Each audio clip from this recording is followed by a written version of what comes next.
Calvin Walker had broken 3 men's jaws, turned away 2 sheriffs, and made a cattle baron weep like a Sunday school child.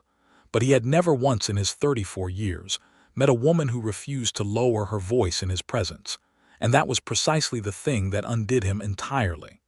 The year was 1878, and the New Mexico Territory was not a place for delicate souls. The land itself seemed to exist in a permanent state of argument with whoever tried to tame it. The sun pressed down like a hot iron on red clay, and the wind carried enough grit to sandpaper the finish off a man's dignity. The cattle ranches that spread across the territory were run by men who measured their worth in acres and head count, and the number of hired hands who flinched when they walked into a room. Calvin Walker was the foreman at the Harlan Ridge Ranch, which was the largest operation within 200 miles of Santa Fe. He had taken the job 6 years prior, after the previous foreman, a man named Doyle Prewitt, had made the notable mistake of trying to cheat the ranch's owner, Edmund Harlan, out of 3 months' worth of supply receipts. Doyle Prewitt had ridden out of Harlan Ridge with a busted lip and a revoked saddle, and Calvin Walker had stepped into the role like a man who had been fitted for it at birth. Edmund Harlan was 61 years old and generous with his money and stingy with his praise, which was the exact combination that made men like Calvin Walker useful. Edmund didn't need his foreman to be kind. He needed him to be competent. Calvin Walker was both competent and capable of a hardness that kept 37 working cowboys in line without the need for excessive shouting. He never needed to shout. That was the thing people noted most about Calvin. His voice stayed level in the way a blade stays level, and the men on the ranch had learned early that the quieter Calvin Walker became, the more serious the situation. He was not cruel. That distinction mattered to him. He had seen cruel foremen, men who used their authority like a whip even when no correction was needed. Calvin had no patience for that kind of management. He expected work to be done correctly and on schedule. He expected honesty from the men under him, and he expected that when he gave an instruction, it would be carried out without debate. In exchange, he advocated for fair wages, kept the bunkhouse supplied with decent food, and made sure that when a cowboy took sick, he was not thrown off the property like a broken tool. The cowboys called him Iron Cal behind his back, and when they said it, they didn't entirely mean it as an insult. There was respect layered into the nickname, even if it also contained the acknowledgement that the man was not particularly easy to warm up to. Calvin Walker stood 6 feet and 2 inches tall, which was notable in a time when most men ran shorter from a lifetime of poor nutrition and harder labor. He had dark hair that was just beginning to thread with gray at the temples, eyes the color of weathered mesquite bark, and hands that looked like they had been assembled from the landscape itself. He had a scar along his left jawline from a disagreement involving a Bowie knife that had happened when he was 22 and which he never discussed. He wore the same black hat with a straight brim every single day, and when he took it off, which was rare, it was always for a reason. He had no wife. He had no particular pursuit of one, either. The women in the town of Drover's Creek, which was the nearest settlement of any size, had largely concluded that Calvin Walker was the type of man you admired from a respectful distance, the way you might admire a canyon or a storm. You didn't try to make a home of it. That was the general understanding in the spring of 1878, when everything began to change. Edmund Harlan had a sister named Constance who lived in Missouri with her husband and their daughter. Constance's husband, a man named Gerald Fletcher, had been a dry goods merchant who died of a lung illness in the February of that year. The news reached Edmund by post in late March, and it was followed 2 weeks later by a second letter explaining that Constance herself had fallen seriously ill, and that her daughter, Bessie Fletcher, 26 years of age, would be coming to stay at Harlan Ridge while Constance recovered. Edmund shared this news at dinner on a Thursday evening, which was when he typically shared information he expected Calvin to act on. "She's never been further west than Kansas City," Edmund said, cutting his beef with the precise motions of a man who had long ago made peace with the texture of range cattle. "She'll need to be shown the workings of the place, made comfortable. I expect you'll see to that." Calvin set down his coffee cup with the particular care that he gave to things he didn't entirely agree with. "I've got the spring count starting next week, 37 men rotating through 3 pastures." "I'm aware of the spring count. I initiated the spring count," Edmund said mildly. "Bessie Fletcher is my niece. Her mother is my sister. I don't need a lecture on your schedule, Calvin. I need you to be a decent host to a young woman who has had a difficult winter." Calvin said nothing further on the subject, because there was nothing further to say. He nodded once, returned to his coffee, and began mentally reorganizing his week to accommodate a houseguest. What he had not accounted for was Bessie Fletcher herself. She arrived on the afternoon of the 14th of April, which was a Tuesday, and already warm enough that the horses stood in whatever shade they could locate. The supply wagon that had brought her from the stage stop in Drover's Creek pulled up in front of the ranch house in a cloud of pale dust, and Calvin was there because Edmund had asked him to be. He watched the wagon come to a stop, and he watched the driver, a weathered hand named Tomas, climb down and offer his arm to the woman in the back. And Calvin Walker, who had managed not to be surprised by a single thing in 6 years of running a cattle ranch in the New Mexico territory, was mildly surprised. Bessie Fletcher stepped down from that wagon like she had every right to the ground she was landing on. She was not tall, but she carried herself as though height were a preference and not a requirement. She had dark red hair pinned up under a straw hat that had not fared entirely well during the journey, and her traveling dress was dusty, and her face was flushed from the heat, and she was looking around the property with brown eyes that were cataloging everything with the quick, efficient attention of someone who was not simply a visitor, but was already deciding what she thought of the place. She was not conventionally beautiful in the way that women in magazines were beautiful. She was better than that. She had a face that suggested she had been formed by opinions and the willingness to defend them. A face that had learned to do a great deal of communicating before a single word was spoken. Calvin walked forward and removed his hat, which was one of those moments when he did it for a reason. "Miss Fletcher," he said. "Calvin Walker. I'm the foreman here. Your uncle sent me out to welcome you." Bessie Fletcher looked up at him with those cataloging eyes, and she said, at a volume that was entirely unhurried and entirely unapologetic, "I expected someone to greet me, Mr. Walker. I didn't particularly expect to be standing in the sun while he finishes adjusting his hat." Calvin had already finished adjusting his hat. He was holding it in his hands. He looked at her for a moment. "My apologies," he said. "No need to apologize," she said pleasantly, picking up the smaller of her 2 bags. "Just make note of it." She walked past him toward the ranch house, and Tomas, who had been watching from the wagon seat, put his hand over his mouth and looked intensely at the horizon. That was the first 2 minutes of their acquaintance. Bessie Fletcher settled into Harlan Ridge with a speed and thoroughness that Calvin had not anticipated. He had expected a grieving woman, quiet and uncertain, someone who needed to be shown where things were and then left alone to find her footing. What he found instead was a woman who had apparently decided that footing was something you established by moving and not by standing still.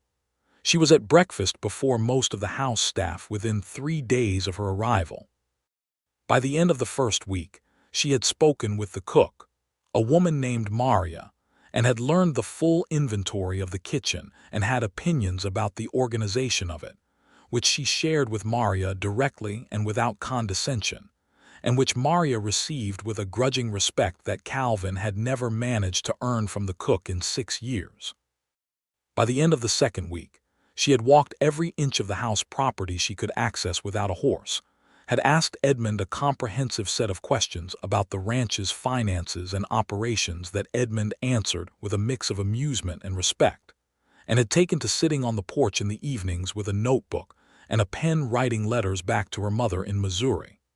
She and Calvin ate dinner at the same table most evenings, because that was how dinner at Harlan Ridge worked. Edmund sat at the head, Calvin sat at the right, and now Bessie sat across from Calvin. It meant that he spent a great deal of the evening meal either looking at her or deliberately not looking at her, and both options presented their own complications. She was not aggressive with him. That was the thing he kept sorting through in the back of his mind. She wasn't trying to provoke him the way some people did with men in positions of authority, testing the edges of them to see what they were made of. She simply had a level of directness that matched his own, and because they were evenly matched on that particular quality, neither of them had the usual advantage. Men lowered their voices around Calvin Walker. They got quieter, more careful, more considered in their wording. He had grown accustomed to this. He had grown, if he was being entirely honest with himself, somewhat dependent on it as a measure of how things were going. Bessie Fletcher did not lower her voice. Not once. Not when she disagreed with him over the dinner table about the ranch's practice of moving the cattle too quickly through the south pasture, which she had observed during one of her walks and which she felt was causing unnecessary weight loss in the herd. Not when she told him plainly that the fence along the eastern property line was developing a gap near the third post that would need attention.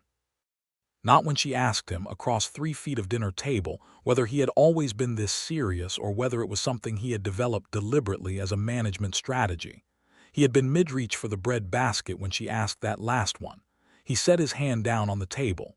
"Both, I suppose," he said, because it was the honest answer, and Bessie Fletcher seemed to be a person who could receive an honest answer. She considered this.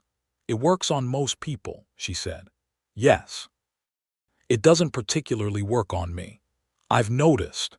There was a silence, and in that silence something shifted between them that Calvin did not have an immediate word for.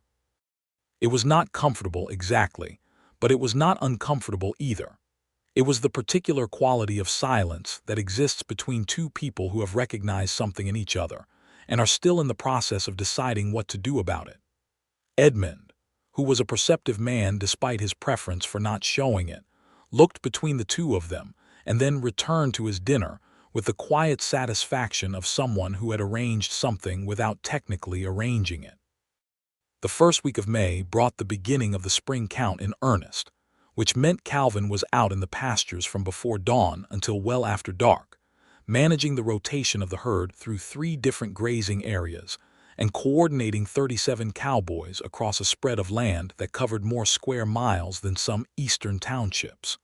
It was the most demanding stretch of the ranching calendar, and Calvin ran it like a general, which meant he was not at the dinner table for most of it.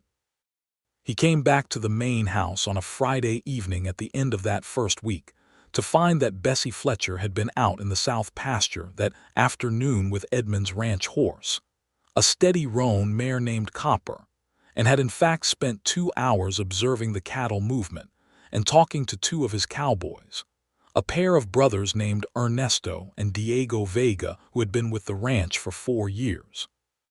He learned this from Diego himself, who mentioned it with the particular cheerfulness of a man reporting something he knew would generate a reaction. "She asked us real good questions," Diego said, leaning against the corral fence with his arms crossed.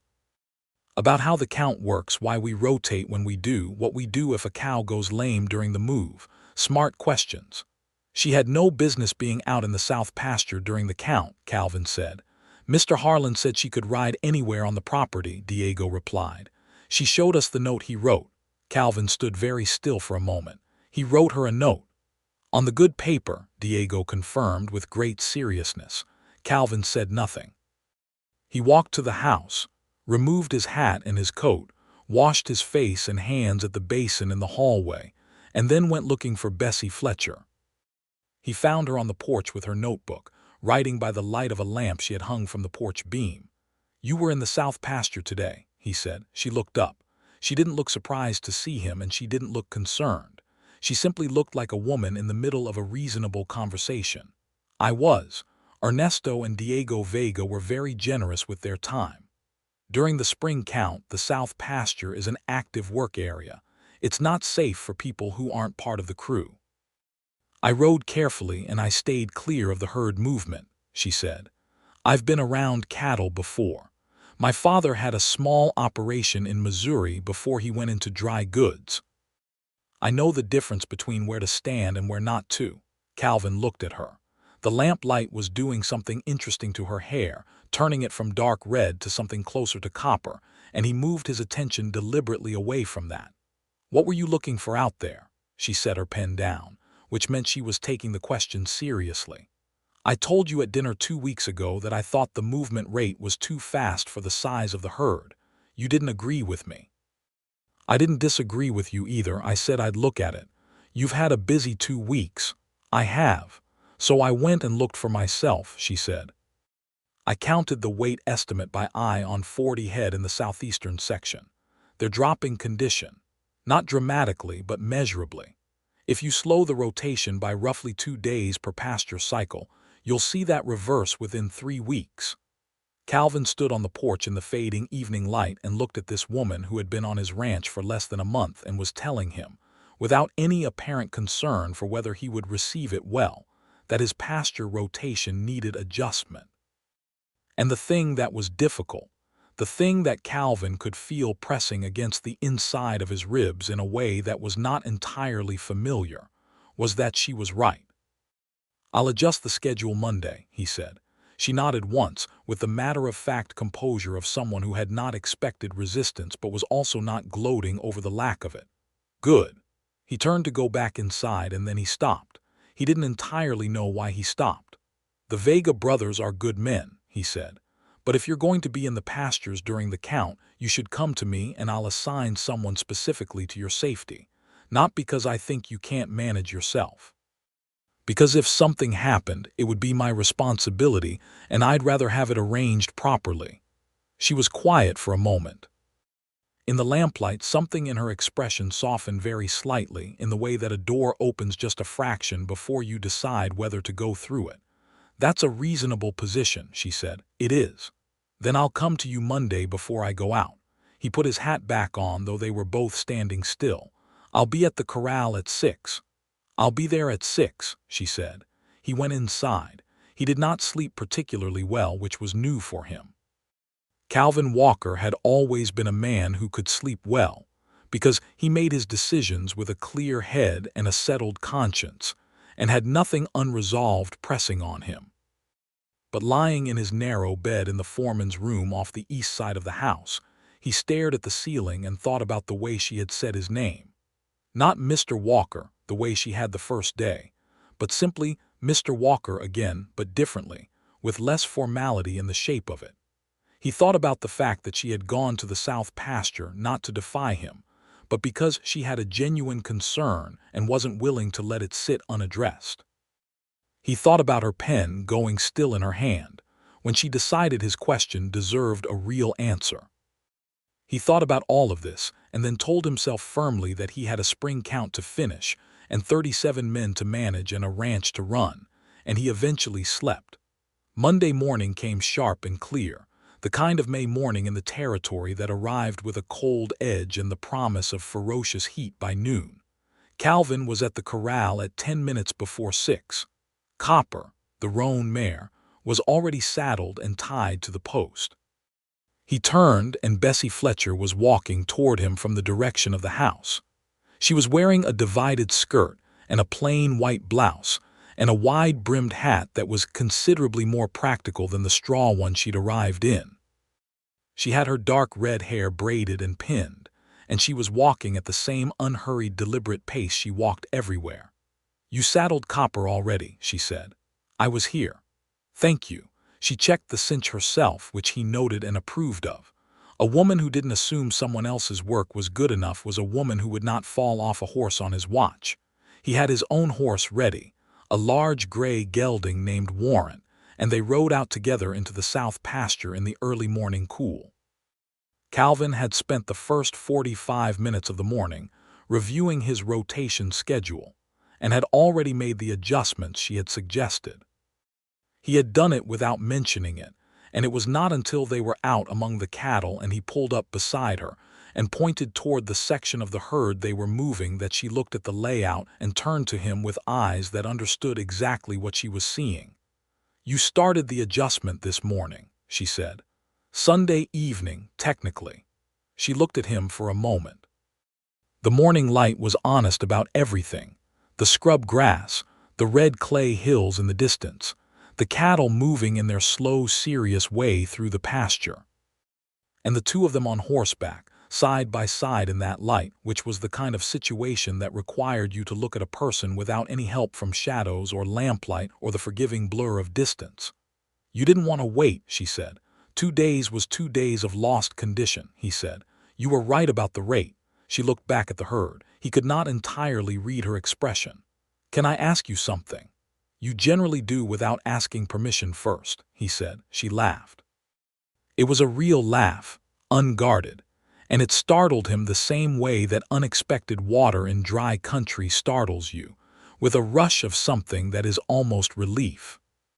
He had not heard her laugh before. He realized now that he had been waiting too, without knowing he was waiting.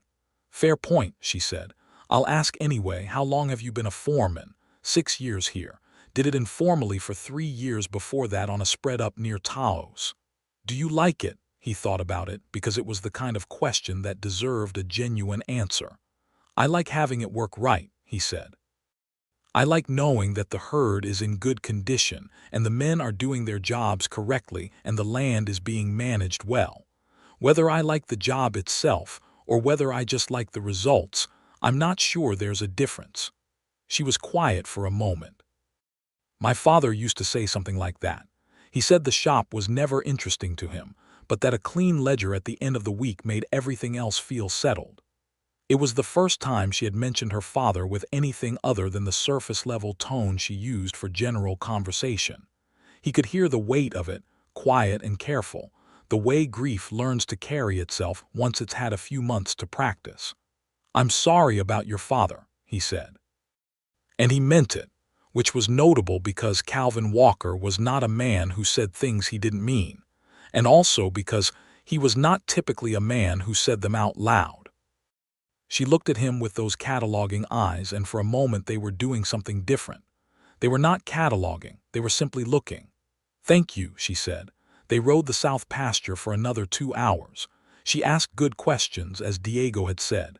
She asked about the water sources, the graze quality, the rate at which the herd was gaining weight in the spring season, the plan for summer grazing when the pastures would dry. He answered all of it.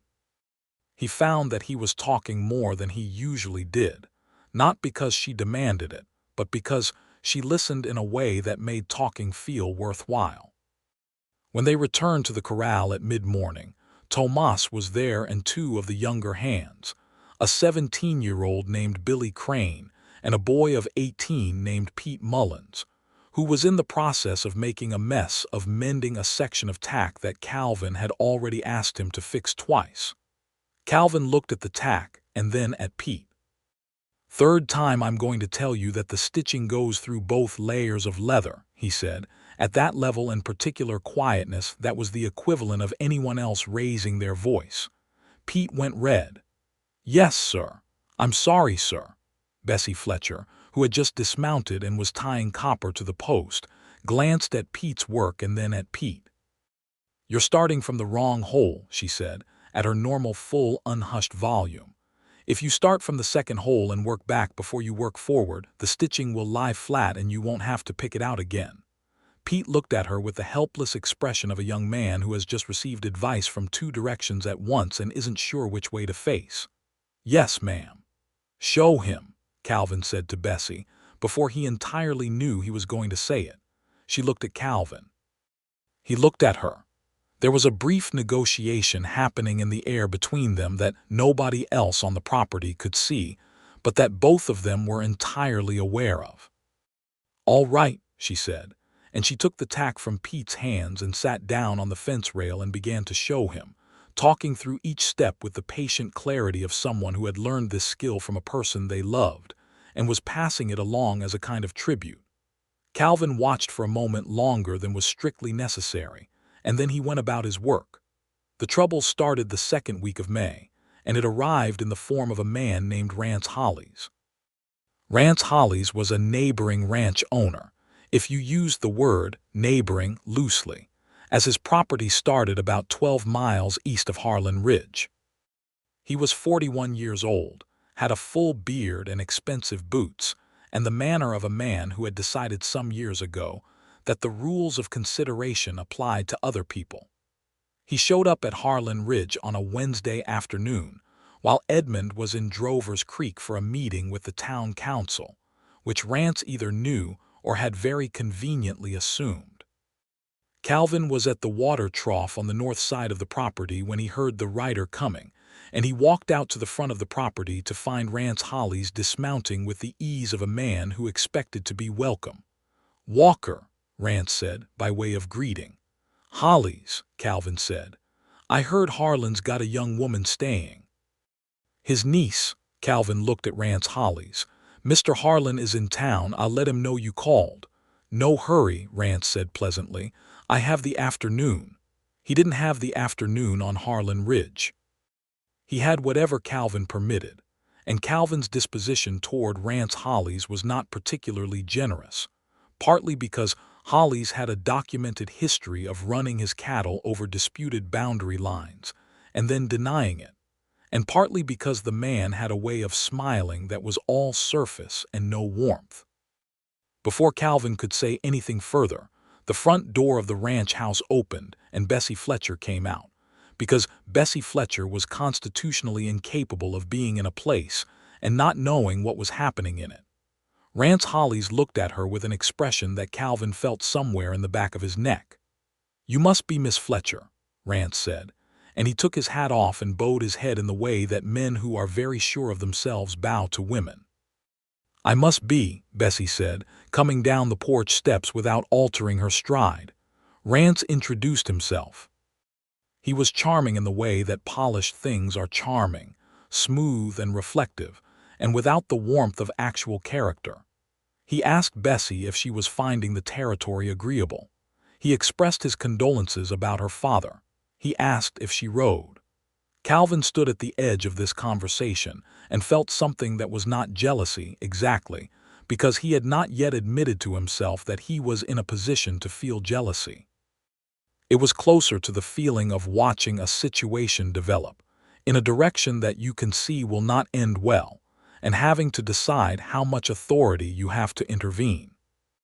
Bessie answered Rance's questions with the same direct composure she brought to everything, and if she found him charming, she gave no particular sign of it. She did not simper or flush or lower her eyes. She stood on the porch steps and talked to him the way she talked to everyone, which was like a person who was genuinely interested in assessing what was actually in front of her. "I ride very well," she told him. "Mr. Walker has been kind enough to let me accompany him on the pasture rounds." Rance looked at Calvin with something in his eyes that was not quite a challenge and was not quite a question. "Is that right?" "Miss Fletcher has a good eye for cattle condition," Calvin said at his level quiet. "It's been useful." There was a pause that had several things in it, and then Rance Hollis smiled and said he should be going, and that he hoped to call again when Edmund was home. He remounted with his expensive boots and his empty smile and rode back down the property lane, and Calvin watched him go. Bessie came to stand beside Calvin on the flat ground in front of the porch. They watched Rance Hollis until he was a small figure in the distance. "He'll come back," she said, "most likely. He's interested in something. Probably several things," Calvin said carefully. She glanced at him sideways. "I can manage a man like Rance Hollis, Mr. Walker." "I don't doubt it," he said, and he meant it completely. "Good," she said, "but I'll mention it if it becomes a problem." "I'd appreciate that." She went back inside. Calvin stood in the yard for a moment longer, looking at the empty lane where Rance Hollis had gone, and then he went back to work. That evening at dinner, Edmund returned from Drovers Creek with news that the town council had voted to expand the water rights documentation process for the spring season, which was important to every ranch in the territory, and which Calvin spent half the dinner table conversation working through the implications of with Edmund. Bessie listened and asked two precise questions that improved the direction of the conversation considerably. Edmund told her so, with the warmth of an uncle who has been surprised by his niece in the best possible way. After dinner, in the hour before the household retired, Edmund sat in his reading chair by the fire, and Calvin sat in the other chair, and they talked about the water rights question in more detail. At some point, Bessie appeared in the doorway with her notebook and stood there for a moment, looking at the two of them. "Go to bed, Bessie," Edmund said, without looking up from his papers. "I'm not tired," she said. "I didn't ask if you were tired. I know you're not tired. You're never tired, but the water rights discussion at this ranch has historically concluded around this time, and you have a letter to finish to your mother." She stayed in the doorway for one more moment. Then she looked at Calvin, who was looking at her, and there was that quality again, that fractional opening, that suspended moment. She said good night. He said good night. She went down the hall. Edmund watched Calvin watch the empty doorway for 2 full seconds longer than was necessary, and then returned to his papers with the expression of a man who had made a note. In the days that followed, something between Calvin and Bessie shifted from the parallel tracks they had been running on and moved into something closer. Not dramatically, not with declarations or overtures, but in the way of two people who have recognized that they are operating on the same frequency and have stopped pretending they haven't noticed. He started saving her the chair with the best view of the evening light on the east porch. She started making sure there was coffee at the main table at 6 in the morning, which was when he came in from the first check of the morning, before the crew briefing. Neither of them discussed these arrangements. They simply existed and were maintained. She came out to the pastures 3 mornings a week, and on those mornings, Calvin found that the work went better. Not because she was doing his job, but because having someone alongside who was genuinely paying attention to the same things he was paying attention to made the work feel less solitary than it had always been before.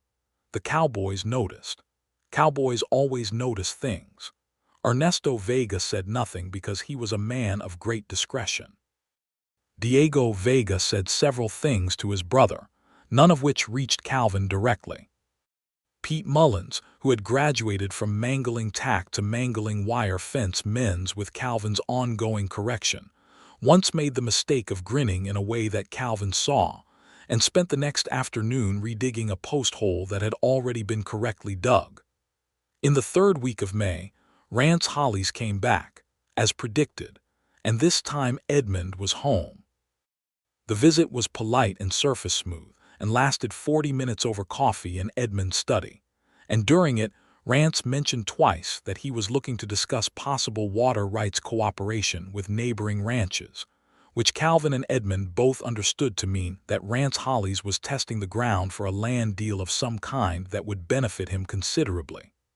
Edmund was courteous and noncommittal, and Rance left without anything he had come for.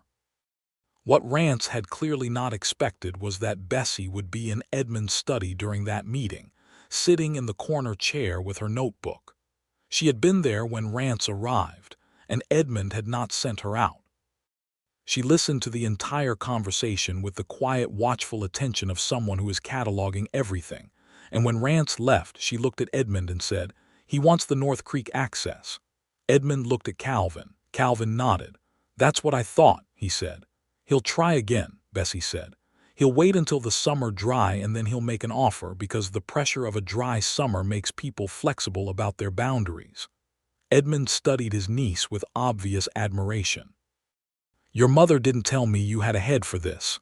"My mother has a head for it too," Bessie said. "She just grew up in a time when it wasn't encouraged." There was a pause. Calvin looked at his coffee cup. Edmund looked at the ceiling. Then Edmund said, "Calvin, I think we should document the North Creek boundary formally before summer." "I'll have Tomas start the survey markers Monday," Calvin said. Bessie closed her notebook with a small, satisfied sound. The evening of the 22nd of May was when the thing between Calvin Walker and Bessie Fletcher came to a head, in the way that weather comes to a head, not dramatically at first, just a change in the quality of the air that you notice before the sky changes. It had been a long day. One of the hands, a man named Sam Fremont, had been thrown from his horse in the late afternoon and had broken his collarbone, and Calvin had ridden with him in the wagon to the doctor in Drover's Creek and had stayed until the doctor confirmed the injury was not more serious than it appeared. They had not returned until after dark, and the household was quiet when Calvin came in, and the kitchen was cleaned, and there was a plate covered with a cloth on the back of the stove that turned out to contain a full meal, still warm because it had been set near enough to the stovepipe. He ate it standing at the kitchen table in the quiet, and then he went out onto the porch because the night air after a difficult day was the thing that settled him, the way some men needed whiskey and Calvin Walker needed sky. She was there. She was sitting in the chair at the far end of the porch, not writing, just sitting with her hands loose in her lap and her face tilted up at the stars, which were the remarkable stars of the New Mexico Territory in late May, too many and too bright, the kind that make a person feel small and large simultaneously. He didn't speak right away. He sat in the near chair and looked at the sky with her. "How is Sam Fremont?" she asked. "Broken collarbone. He'll mend. He'll be off work 6 weeks. I'll ask Maria to make sure he gets good meals sent out. He looked thin when he rode past the house this morning." Calvin looked at her. The night was warm enough that neither of them needed a coat, and the air smelled of sage and dry earth and the faint lingering smoke from the kitchen fire. "You notice a lot of things," he said. "I pay attention," she said. "It's different from noticing, I think. Noticing is passive. Paying attention is a choice you make." He thought about that. "What made you learn to pay attention like that?" She was quiet for a moment. "My father getting sick." You realize how much time you spent half-seeing things when you start to understand that time is finite. I don't want to half-see things anymore. He was quiet. He had a great many things in his chest that he was not accustomed to having there, and they were shifting around in a way that was uncomfortable and also undeniably important. "Can I ask you something?" he said. She turned her head and looked at him with what he was now able to recognize as her honest look, the look she wore when she was deciding to be present in the full sense. "You generally can without asking permission," she said, using his words from weeks ago. "How long are you planning to stay?" he asked. She did not answer immediately. That was how he knew it was a real answer coming, not a social answer, not a polite deflection. "I wrote to my mother last week," she said. "She's recovering. The doctor thinks another 2 months and she'll be strong enough to manage on her own. But she has a neighbor woman who comes in daily and she keeps telling me in her letters that I don't need to rush back." "And do you want to rush back?" She looked at the stars. "No," she said, and then she looked at him. "No, I don't." The space between them was maybe 4 feet of porch air, the kind of distance that is both a great deal and not very much depending on what is happening. And what was happening was that Calvin Walker was looking at Bessie Fletcher in the warm May dark and understanding, with the full direct honesty of a man who had built his life on not deceiving himself, that he was thoroughly and completely falling in love with her. It was not a comfortable realization. It was, in its way, the most unmanageable thing that had happened to him in 6 years of managing unmanageable things. He did not know what to do with it. He was 34 years old, and he had spent those years building a version of himself that was competent and useful and hard, and did not require the softness that this feeling was now apparently demanding from him. He said nothing that night. He said good night, and he went inside, and he lay in his narrow bed and thought about brown eyes and dark red hair, and a voice that had not once lowered itself on his account. And he thought about how every single day for a month she had made this place feel different. The way good water changes the quality of land, quietly and from the roots up. June arrived, and with it the beginning of the territory's early heat and the first signs of how the summer would treat the land.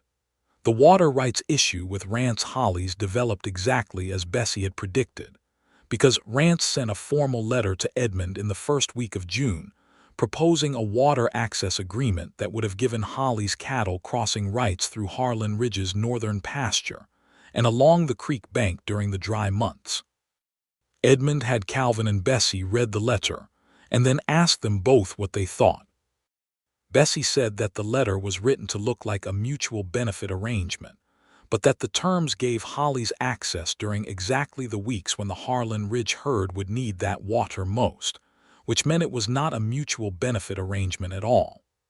Calvin said that boundary crossing agreements of any kind needed to be reviewed by a lawyer before Edmund signed anything.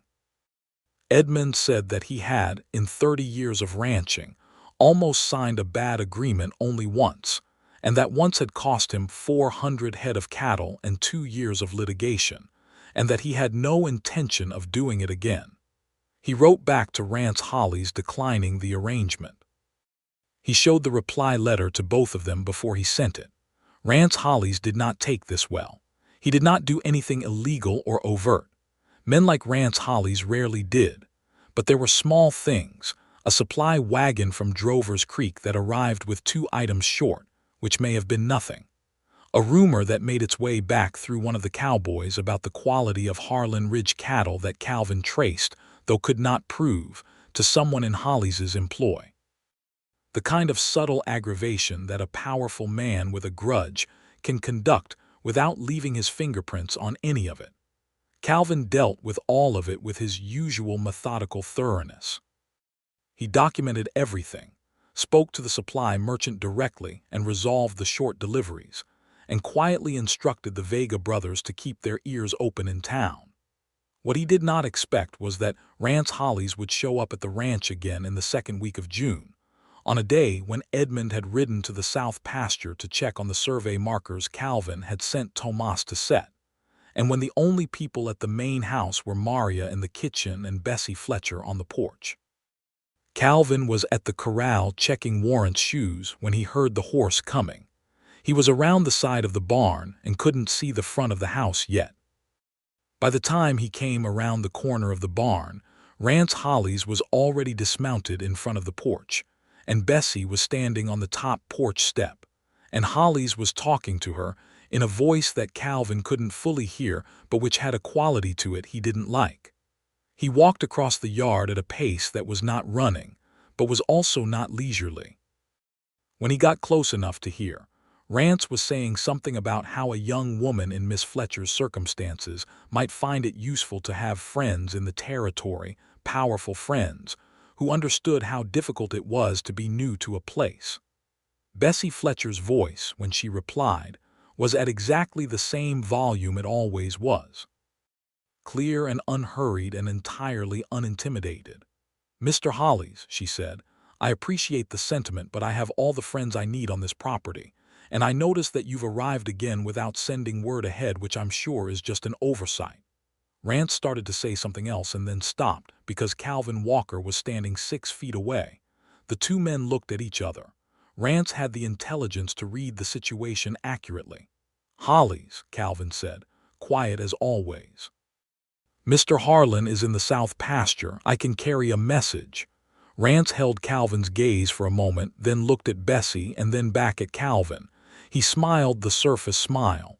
"No message," he said. "Just being neighborly."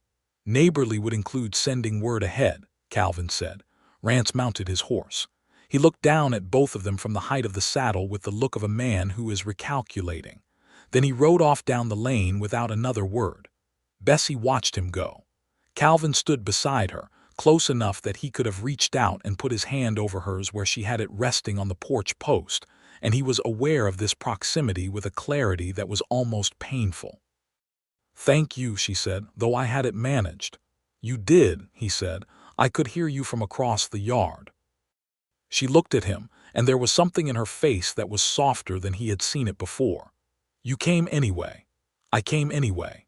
They stood there for a moment, side by side, both looking at the empty lane in the bright June morning, and the distance between them was smaller now than it had ever been, in every way that mattered. Edmund came back from the south pasture at noon, and Calvin told him about Hollies' visit. Edmund's face went through several stages of expression that Calvin had learned to read well, and the final stage was a quiet anger that sat behind the eyes of a man who had been patient for a long time and was approaching the end of it. "I'll have Sam Deakins draft a formal notice," Edmund said. Sam Deakins was the lawyer in Drovers Creek who had handled the Harlan Ranch's legal matters for 12 years. "Rance Hollis shows up on this property uninvited one more time, and he'll get a document that explains the situation to him in terms he can share with his own lawyer." "That's a good plan," Calvin said. "Bessie's all right." Bessie was explaining his error in social courtesy to him when I arrived. She was doing fine. Edmund's expression shifted to something that was genuinely amused. "She's her mother's daughter," he said.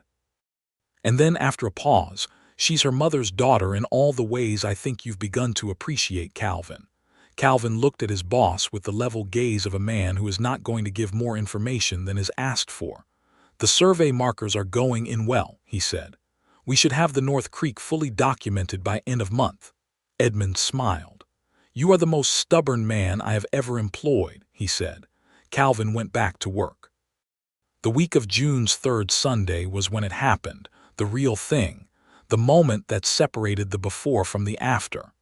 It happened in the most ordinary possible way, which was maybe the only way it ever really does. Calvin had been out since before dawn sorting a problem with the north fence line, where 3 posts had been found loose and the wire had needed resetting. He came back in the early afternoon hot and dusty and less patient than usual, because the loose posts had turned out to be the work of Hollis's cattle pushing through the boundary line, which was exactly the kind of thing that ate at Calvin in a deep and sustained way because it required a careful, measured response instead of the direct confrontation that would have been more satisfying. He put Warren up himself, brushed him down, filled the water trough, and then walked to the house to clean up. He came through the kitchen door because it was closer from the corral, and Bessie was at the kitchen table with a letter in her hand and her face in an expression that Calvin had not seen on her before. She had been crying, not currently, but recently. Her eyes were red at the edges, and she had that particular controlled stillness of someone who has been through a feeling and is now managing the aftermath of it. She looked up when he came in, and she did not try to hide what her face showed. This was another thing about Bessie Fletcher. She did not manage her expressions for an audience. She showed what she felt and trusted that anyone worth being around would handle it like an adult. "Letter from my mother," she said. "She's had a setback." Calvin sat down across from her. He put his hat on the table. He looked at her. "How bad?" "The doctor says another month at minimum, maybe more." She folded the letter and set it down. "She says she's fine. She says it every time, but I can hear it in the way she writes. She's more tired than she's admitting." "Do you need to go back?" She was quiet for a moment. Her hands were flat on the table on either side of the letter, and she was looking at them. "She says not to come. She says the neighbor woman is managing well, and she doesn't want me to undo what's been settled here." She paused. "Meaning the ranch?" "Meaning my uncle needing company. She means well. But you're worried." "I'm always worried," she said. "She's my mother, and she's alone, and she's ill, and she's in Missouri, and I'm here, and all of that is true at the same time." He reached across the table and put his hand over hers, just his hand over her hand, warm and steady and certain in a way that he had stopped trying to talk himself out of. She went very still. She looked at his hand, and then she looked at him. He said, "Your mother raised someone who knows how to manage the hardest kind of distance. That didn't happen by accident. It means she's that kind of person too." Bessie's breath came out slowly. "Calvin," she said, and it was the first time she had called him by his first name, just that, without the Mr. in front of it, and the way it sounded in her voice, direct and sure and carrying everything they had been building toward for 2 months, was the most significant sound he had heard in years. "Calvin," she said again, "I need you to know that I'm not going to pretend this is a small thing." "It isn't," he said, "and I'm not going to make it smaller to be polite." "I wouldn't want you to," he said. "It would be the first time you'd done that, and it would be the wrong time to start." She looked at him, and the edges of her expression did something that was not quite a smile but was everything that a smile is made of. She turned her hand over under his so that they were palm to palm, her fingers wrapping around his, and neither of them said anything for a long moment. Maria came into the kitchen, saw them, turned around, and left immediately. Outside, a horse whinnied from the corral.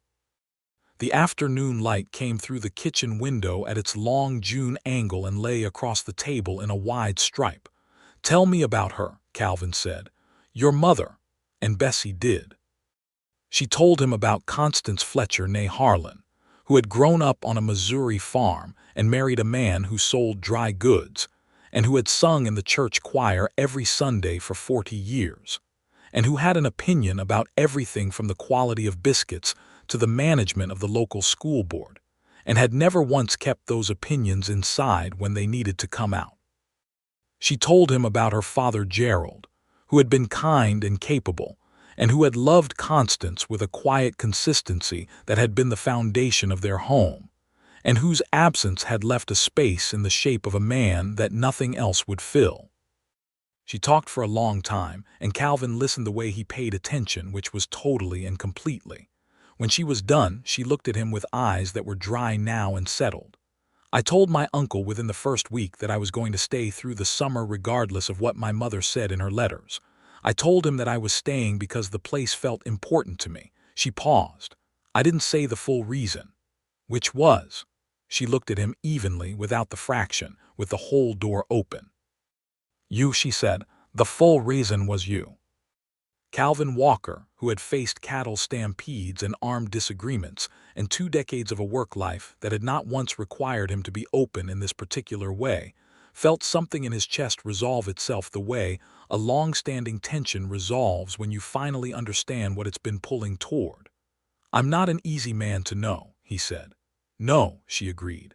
"I'm not given to softness in the normal run of things. I know. But I've been paying attention to you," he said, "since the moment you got off that wagon and told me I'd been slow in greeting you, and I have not once in that time stopped." She looked at him. The afternoon was perfectly still. From somewhere on the property came the sound of one of the cowboys singing something tuneless and contented. "Then I suppose we understand each other," she said. He brought her hand up and held it in both of his, looking at it. Her hands were not small and soft. They were the hands of a woman who had worked in a household and ridden horses and handled tack and pressed her fingers into the good red earth of this territory to understand its quality. They were capable hands. He thought they were the most beautiful hands he had ever seen. "I'd like to court you properly," he said, "if you'll have it." "I've been courting you for 2 months," she said. "It's about time you caught up." He laughed. He laughed in the same way she had laughed that first morning on horseback, real and surprised, without armor. He did not do this often. She would learn over time that this was one of the most particular and precious things she had, the ability to reach the laugh underneath all of Calvin Walker's competence and steadiness, the real unguarded sound of him. Edmund Harlan, when informed of the development by Calvin that evening with the direct, no-preamble communication style that Calvin brought to everything, sat back in his reading chair and said, "Took you long enough," and returned to his papers. The summer of 1878 at Harlan Ridge was different from every summer that had come before it. Not because the work changed, because the work was the work. The cattle needed managing, and the land needed tending, and the men needed directing, and the water rights needed defending. But the quality of the days changed in the way that happens when something fundamental has been added to them. Calvin and Bessie rode out together 4 mornings a week. On the days he didn't take her to the pastures, she went with him as far as the corrals, and they talked through the plan for the day.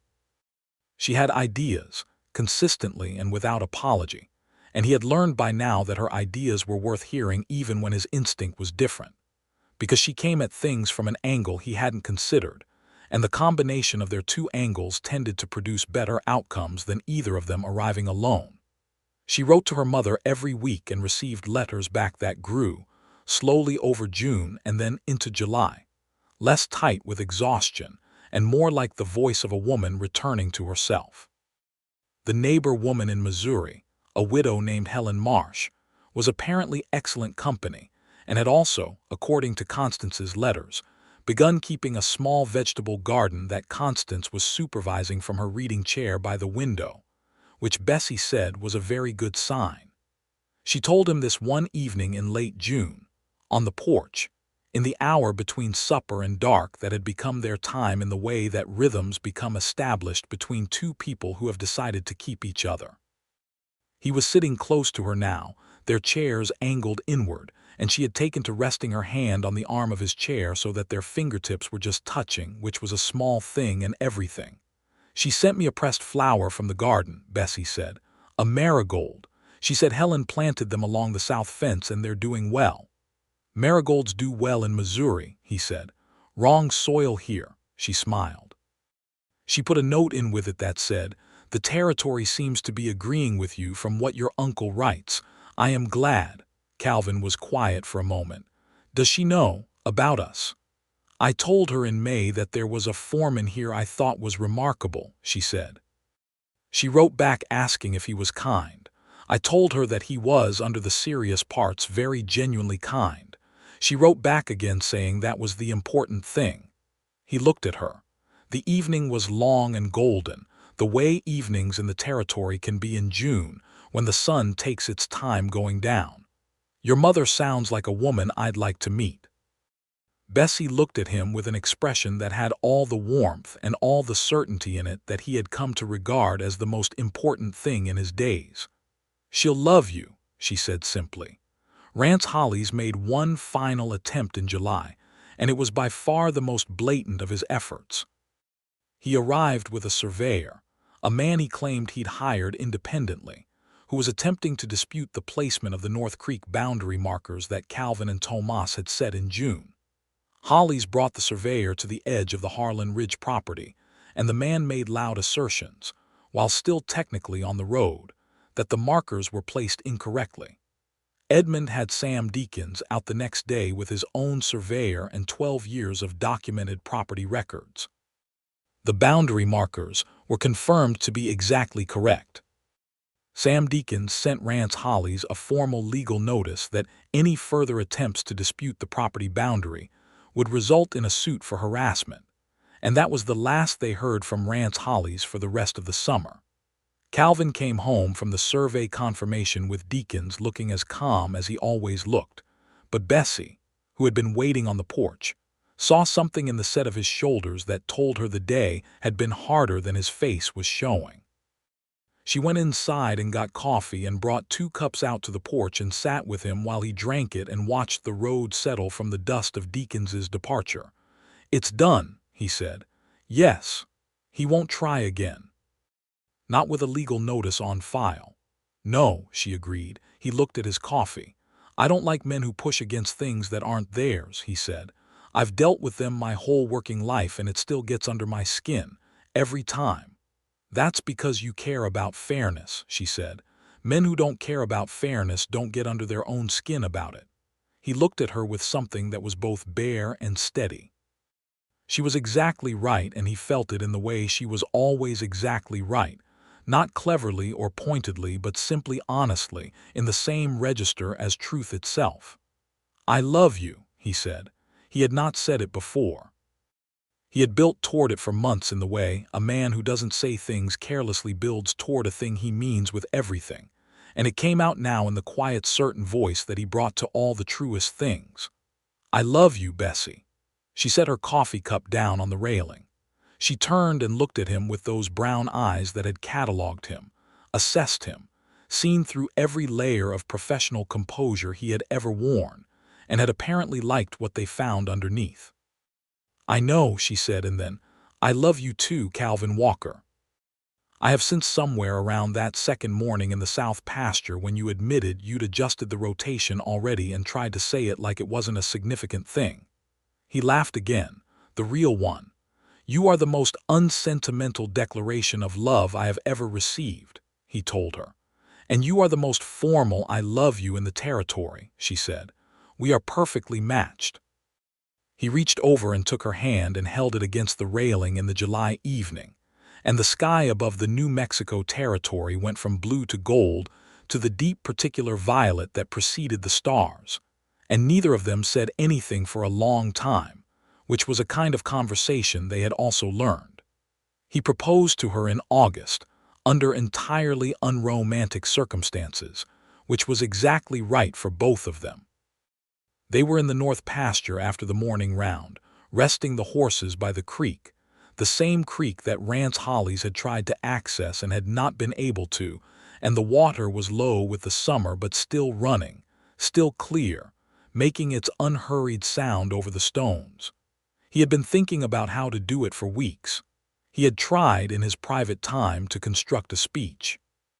He had abandoned 3 versions of it because they all sounded like something a man said when he was performing the feeling rather than living it.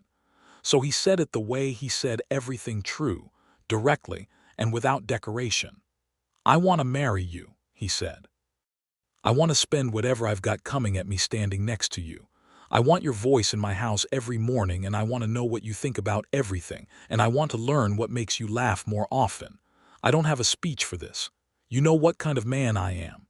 She looked at him from Copper's back with the whole door open. "I know exactly what kind of man you are," she said. "That's precisely why the answer is yes." He did not have a ring yet, which he told her plainly, and she told him that the ring was secondary to the statement, and that they could go to Drover's Creek together and she'd pick one she liked, because she had opinions about jewelry the same as everything else, and he laughed again. The real one, the one she could always find. They rode back to the ranch in the August morning and told Edmund at the dinner table that evening, and Edmund set down his fork and knife and looked at both of them across the table for a long moment with the expression of a man who has been waiting for news that he already knew was coming. "Well," he said, "it's about time." "You've said that before," Calvin noted. "Because it keeps being true," Edmund said, and he stood and shook Calvin's hand and then leaned across the table and kissed his niece on the forehead, and his eyes were bright in the way that old men's eyes get bright when something important has been correctly arranged. "Constance will be over the moon," he said. Bessie wrote to her mother that night, a letter that she wrote at the desk in her room and that she sealed and gave to Tomas to take to the stage post first thing in the morning. She told Calvin the next day that she had filled 6 pages, which was twice her usual letter length. "What did you say?" he asked. "I told her everything," she said, "the whole of it, from the first day. Including when you told me I was slow to greet you. That was where I started," she said. "I figured she'd appreciate the full picture." The reply from Missouri came 3 weeks later, and Bessie was sitting on the porch when Tomas brought it out from town. Calvin was finishing the evening record at the table in the kitchen, and he heard her open the door and come inside, and something in the sound of her footsteps told him before he saw her face. She came into the kitchen and stood in the doorway, and she was smiling and her eyes were wet, and she held the letter out to him. He took it and read the part she was pointing to. Constance Fletcher had written in her careful Missouri schoolgirl script, "My darling girl, I prayed every night after your father passed that you would find a man worth your noise. I believe you have. Tell Mr. Walker that I intend to meet him before the year is out, and that any man who moves a whole pasture rotation schedule because my daughter was right deserves my complete respect." Calvin read it twice. Then he looked up. Bessie was watching him. "Your mother is remarkable," he said. "She is," Bessie agreed. "I come by it honestly." He stood up and crossed the kitchen and put his hands on either side of her face and kissed her in the warm August kitchen, in the smell of coffee and wood smoke, unhurried and certain, and with everything he had. They were married in September. It was a September wedding at the Drover's Creek Church, which was a modest building on the main street but which had been cleaned and decorated by Maria and 2 other women from the ranch with wildflowers from the hillside and white cloth tied along the pews. The whole of Harlan Ridge came, which was 37 cowboys and the house staff and Edmund Harlan in his best suit, and Sam Deakins the lawyer and his wife, and the doctor who had set Sam Fremont's collarbone, and Ernesto and Diego Vega who had dressed in what were clearly their best shirts, and had argued all the way from the ranch about whether it was appropriate to clap after the ceremony. They had both agreed it was. Constance Fletcher arrived 2 days before the wedding, having traveled by stage from Missouri, which was a journey that her doctor had approved reluctantly, and which she had apparently made with the focused determination of a woman who is not going to miss her only daughter's wedding for any consideration. She was a tall woman with the same direct eyes as Bessie and the same quality of attention, and she arrived at Harlan Ridge and spent 10 minutes being shown around and then found Calvin in the barn and walked up to him and held out her hand. He took it. "My daughter tells me you are a serious man," she said. "I am," he said. "She also tells me you have a real laugh that she can find when she needs it." "She can." Constance studied him the way Bessie studied things, with the thorough, unhurried attention that he was beginning to understand was a family trait, and then she smiled with a warmth that was different from Bessie's but equally genuine. "I lost her father in February," she said. "He was a good man, the steady, quiet kind. The kind you can build a life against because they don't move." She paused. "I expect you're that kind." "I try to be," he said. "Then that's enough," she said. And that was how Constance Fletcher expressed her full and unconditional approval of her daughter's husband. On the morning of the wedding, Calvin Walker stood at the front of the Drovers Creek Church in his clean black coat and his straight-brimmed hat, which he was going to have to remove, and did not mind removing for this, and he watched the doors at the back of the church. They opened, and Bessie Fletcher came in on Edmund Harlan's arm, in a dress the color of cream that she had made with Maria's help over 3 weeks of evenings, and her dark red hair was down, loose around her shoulders, and she walked up the aisle at the same unhurried, deliberate pace she walked everywhere, the pace of a woman who knows where she is going and sees no reason to rush. Calvin Walker had survived a great deal in his 34 years. He had worked hard country and difficult men, and weather that wanted to kill everything in its path, and he had managed all of it with the steady competence that was the truest thing about him. But standing at the front of that church in the September morning light and watching Bessie Fletcher walk toward him was the hardest thing he had ever done well, because it required him to be wide open. It required every wall he had ever built to come down and stay down, and he did it, because she had never once lowered her voice for him, which meant she had never once given him anything less than everything, and the least he could do was give her the same. She came and stood beside him, and she looked up at him with those brown eyes and said, at her full, regular, unhushed volume, "You're not going to cry, are you?" "I am not going to cry," he said. "Good," she said. "I might, and it would be easier if only one of us did."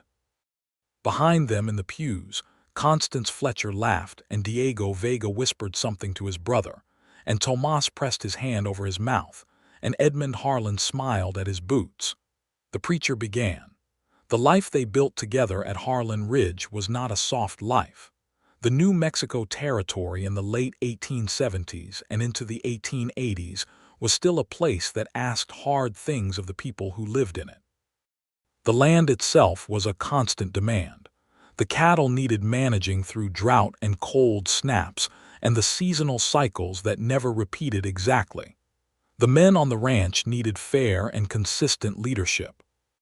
The water rights situation that Rance Hollies had stirred up was ultimately resolved permanently in Harlan Ridge's favor through a territorial court filing that Sam Deakins completed in the spring of 1879, after which Rance Hollies sold his property and moved to Texas, which was, as Edmund observed at dinner when the news reached them, Texas's problem. But within the hard life, there was something that Calvin had not known was possible for him, which was the deep particular warmth of living alongside a person who matched him. Bessie did not become softer in marriage, and he did not ask her to. She continued to have opinions about the pasture rotation, and the condition of the herd and the fairness of the cowboys' pay, and the quality of the meals in the bunkhouse, and she expressed them all at her full, unmodified volume. She had a gift for understanding systems, and for seeing the things that were working incorrectly before they became problems, and by the spring of 1879, Calvin had begun actively consulting her before every major seasonal decision on the ranch, which was something he did not explain to the cowboys, but which they understood and respected, because the results were consistently good. Edmund, watching his niece and his foreman operate as a unit with the satisfaction of a man whose household has resolved itself correctly, began to talk in 1879 about the future of the property. He was 62 now and had no children. He had a sister recovering well in Missouri. He had a niece who had arrived in April of 1878 with a straw hat and a direct gaze, and had apparently decided in very short order that this was where she intended to make her life. He talked to Calvin about it on a November evening in 1879, sitting in the chairs by the fire where they had sat every winter evening for 6 years, except that now Bessie was often in the room as well, usually at the desk, writing or reading or working through accounts, which she had taken over from the ranch's previous bookkeeper, an older man named Potts who had retired to his daughter's house in Santa Fe, and who had left behind a ledger system that Bessie described as eccentric at best. "I want to change the terms of the Foreman arrangement," Edmund said, with the directness that Calvin had always appreciated in him. Calvin looked at his employer. Beside him at the desk he heard Bessie's pen slow without stopping. "I'm not going to live forever," Edmund said, "and I have nobody to give this to except the 2 people sitting in this room and the one at the desk who is pretending she isn't listening." "I'm absolutely listening," Bessie said. "I know you are. I want to make it a partnership arrangement. The 3 of us, documented and legal with Deacons. When I go, the ranch becomes yours jointly. I want to see that set up while I'm here to do it." Calvin was quiet for a long moment. Beside him he heard Bessie set her pen down. "Edmund," she said, "that's an enormous thing." "It's the correct thing," Edmund said, with the finality of a man who has thought something through completely. "I've been running this place for 30 years, and I did it for myself, and I did it well. But what you 2 have done with it in the last year and a half has improved it in ways that I would not have managed on my own. The pasture rotation, the North Creek boundary, the bunkhouse management, the record keeping." He waved a hand. "You're running it already. I'd like the papers to say so." Calvin looked at Bessie. She was looking at her uncle with an expression that had all of her feeling in it, not filtered or managed. Her eyes were bright. She looked at Calvin. He looked at Edmund. "I'll talk to Deacons next week," he said. Edmund said, "Good," and picked up his book, which was his way of indicating that an important conversation was over and everyone could get back to the rest of the evening. Bessie came and stood behind Calvin's chair and put her hands on his shoulders and bent, and said near his ear quietly, which was the only time her voice ever came down to quiet, and it was always for him in their private moments, "Are you all right?" He put his hand up and covered hers on his shoulder. "More than all right," he said. She pressed her cheek briefly against his hair. "I know," she said. The following year brought the kind of change that neither the land nor a person can prepare for entirely. In the spring of 1880, Bessie told Calvin, on a morning in April when the territory was beginning its show of new growth, and the cattle were gaining condition, and the ranch was running with the particular smoothness of a well-managed operation, that they were going to have a baby. She told him in the barn, because he was in the barn checking Warrant's left foreleg, which had been favoring slightly for 2 days, and she was not the kind of woman who waited for a perfect setting to say an important thing. He straightened up from looking at the horse's leg and looked at her, and for a moment Calvin Walker was not the steadiest, most composed man in the New Mexico territory. He was simply a man who had just been told the most extraordinary thing. "You're sure?" he said. "The doctor confirmed it Thursday," she said. She was watching him with an expression that was half delight and half genuine curiosity about how he would receive it. He crossed the barn and put his arms around her, and held her against him with all the careful strength of a man who understands that something important is in his keeping. She put her arms around him in return, and they stood in the barn in the April morning, in the smell of hay and horses and the warm animal smell of the ranch, and he pressed his face into her hair. "A baby," he said. "Yes, here. That is generally where babies go," she said, with her face against his chest. He laughed. the real one. He laughed and held her tighter, and she laughed too, both of them in the dim morning barn, which was about as unsentimental a setting for the most tender thing that had ever happened to Calvin Walker as you could construct. Constance Fletcher arrived from Missouri in July of that year, because her daughter was going to have a baby in the fall, and because Constance had, apparently, informed her neighbor Helen Marsh that she would be gone until at least December, and that the marigolds would need to be brought in before frost.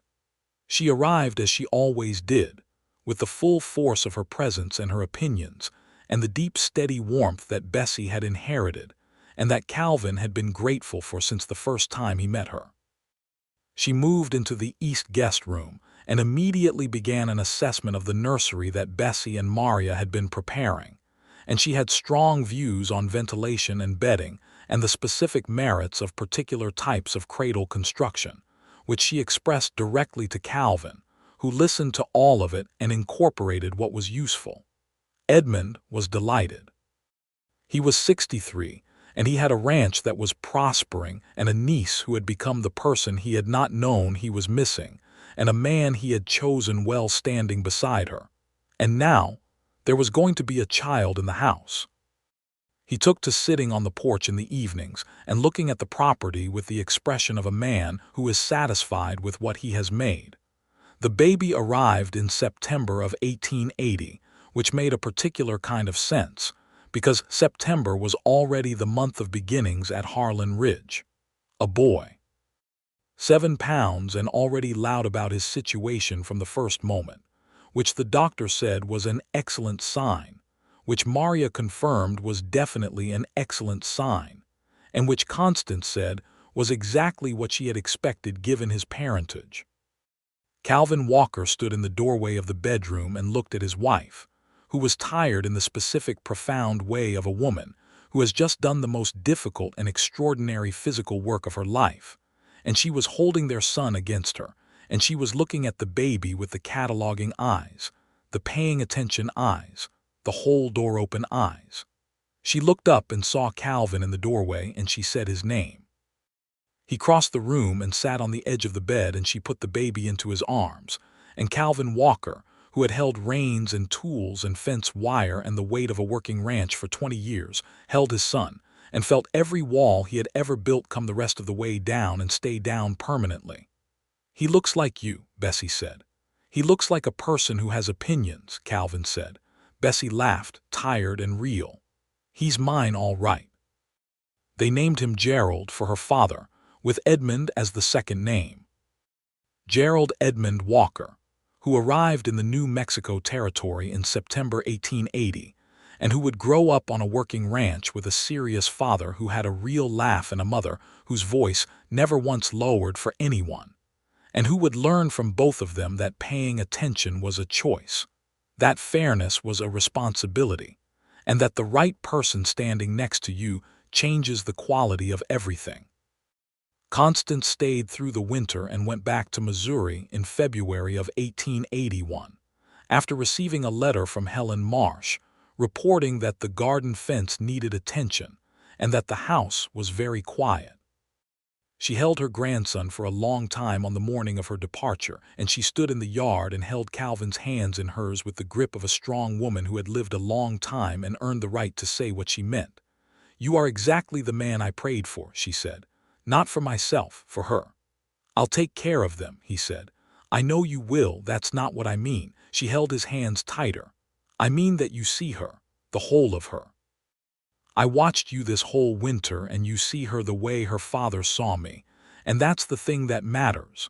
The work and the ranch and all of it, that's important, but the seeing is the thing." He thought about that for a long time after she was gone. The years at Harlan Ridge settled into the deep, satisfying rhythm that good places settle into when they are properly tended. Edmund Harlan lived to be 74, which was long for the territory and for the time, and he spent his last years watching the ranch he had built become something better than he had made it alone, which he said once, on a winter evening when Calvin was sitting with him, was the best thing a man could hope for from his life's work. Edmund died quietly in the winter of 1889, which was a hard year for the territory. He died in his reading chair, which the doctor said was the way of a man whose heart was simply done, and which felt to Calvin and Bessie like something that was sad but also correct, that a man like Edmund should go quietly in his own house, in his own chair, with the work completed and the papers in order. They buried him on the hill above the north pasture, which he had always said had the best view of the property. The Vega brothers dug the grave and the whole ranch came to stand around it, and Sam Deakins read the legal statement about the transfer of ownership that Edmund had prepared 2 years prior, which was very Edmund, to have the legal paperwork read at the funeral because why have the meeting twice? Calvin and Bessie Walker, joint owners and operators of Harlan Ridge Ranch, stood at the graveside with their son Gerald, who was 9 years old and solemn, and understood in the way that children understand things they've grown up around that this was an important moment. Maria stood at the back of the gathering and cried openly. Tomas stood next to her and handed her his bandana and then cried into it himself after she was done with it. Bessie held Calvin's hand throughout, and when the service was over and the people began to walk back down the hill, she stayed beside the grave for a moment. Calvin stayed with her. "He made this," she said. "He made all of this and then he trusted us with it." "He trusted you first," Calvin said. "He knew what he had when you stepped off that wagon." She looked at him. The November light was thin and pale and very clear, the kind of light that shows everything exactly as it is. "He knew what he had when he hired you 6 years before that," she said. They walked back down the hill together, to the ranch that was theirs now, to their son who was waiting at the bottom with Maria, to the work that would go on, to the life they had made out of two people who did not soften for anything, and had found in each other the only kind of company that was worth keeping. There would be a second child 2 years later, a daughter they would name Constance after Bessie's mother, who would have Calvin's steady dark eyes and Bessie's voice and opinion about everything, and would grow up running through the same pastures, and learning the same lessons about fairness and attention, and what it meant to build a life honestly.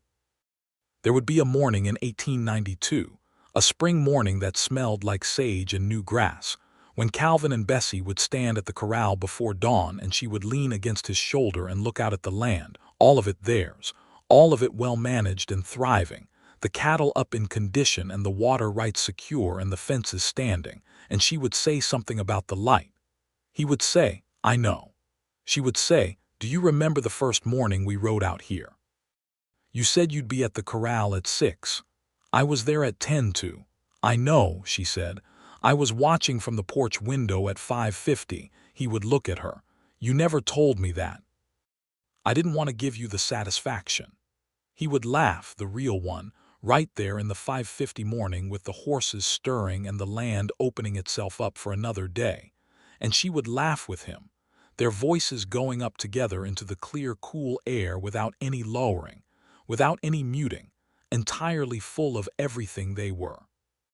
37 years later, the people of Drover's Creek, New Mexico, would still tell the story of the roughest foreman in the territory, and the only woman who never once lowered her voice for him.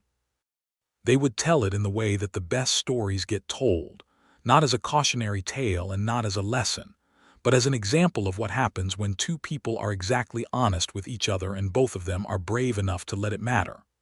The story would always end the same way, with the two of them on horseback in the morning, side by side across Harlan Ridge, paying attention to the same things, saying what they thought, taking up the full space they needed in the world. And it would always be true.